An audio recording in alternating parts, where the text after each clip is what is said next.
Jim, the first win here for St Mirren in over 30 years. You must be incredibly proud of the boys tonight. Yeah, I think when managers talk about being proud of players, I think it's a word that's probably bandished about too often sometimes.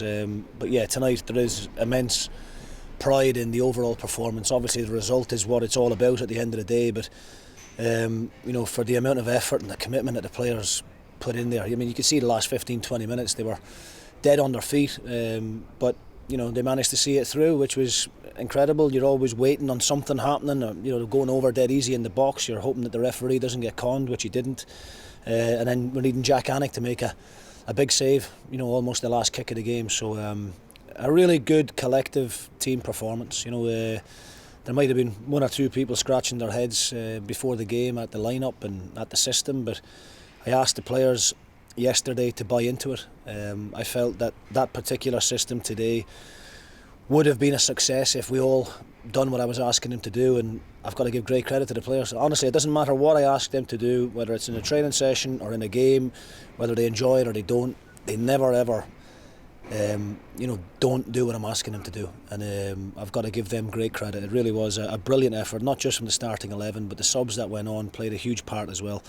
And I want to give a special mention as well to Christian Dennis and to Kyle McAllister in that first half, because a lot of people watching the game at home won't have noticed the amount of running around they'd done at the top end of the pitch to do a defensive job for the boys at the back up there. They put Celtic under pressure constantly, and that's why we made the change that we did. And it was great to be able to bring on Brophy and Obika, and they just carried on in the same vein as the other two boys. So real team effort, real collective effort. There was no one outstanding individual performance. It was a real team performance from everybody, but those lads up the top end sometimes don't get the credit they deserve for their efforts, and it certainly doesn't go unnoticed by me. You've talked about the team selection now. You have made a few changes and you changed the system from the one that won the other night up at Tannadice. How pleased are you with what you saw from the boys who have come in today and the quality that they've shown and been able to execute that game plan?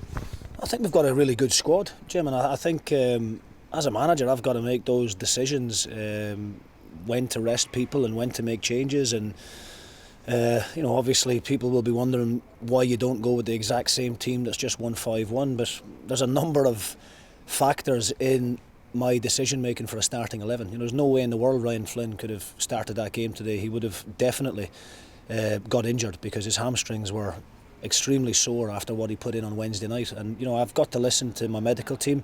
They're some of the best in the business in my opinion, Kevin Bain and Junior Mendes, and I'm guided by them a lot of the time. They give me the facts, they give me the data, and they will advise me on certain situations. And I could have said no, Flinny is playing anyway, but then it's on me if he breaks down. And so we made that decision, and we've obviously freshened it up in other areas as well, with Brophy and Obika coming out. We've got a hell of a lot of football in February. We've got 8 games, and it's going to take absolutely everyone in the squad to put in a performance. And the great thing for me, there's a real understanding now within the group. There's a real understanding of what we as staff are asking them to do, and you need the players to buy into it. You can be the best tactician in the world and come up with all kinds of different systems. If the players don't believe in what you're asking them to do, then it can never be a success. And today the players deserve all the credit. A lot's maybe been made of Celtic this season, but that's still a team full of international players. That shows how big an achievement it is to come here and win. Well, definitely, yeah. I mean, it annoys me when people in the media talk about how bad Celtic or Rangers were when they lose a game, and sometimes the opposition don't get the credit they deserve. I don't think Celtic played particularly poorly today. I think it was down to the effort and the organisation of the boys in black and white, to be honest. They didn't leave Celtic any gaps, any spaces. Jack Annick has had probably as quiet afternoon as a St Mirren goalkeeper has had here for years. In fact, I think today we've had more shots on target than Celtic in 90 minutes. So I don't know when the last time that's happened, but no, look, I'm over the moon, I really am. But I did say to the players that we can't get too carried away. We can't get too excited about it. I want them to enjoy it tonight, but in a professional manner, because we've got another huge game coming up on Tuesday. And again, I'll have to rotate the squad. We've got 1 or 2 lads coming off there with cramp and with knocks, and no doubt they'll be really sore in the morning. So we've got 4 or 5 coming in to see the physio tomorrow, and then we'll we'll assess the squad on Monday morning, see where we're at, and try and put a team on the park good enough to beat Hibs. Well done today. Thanks, James.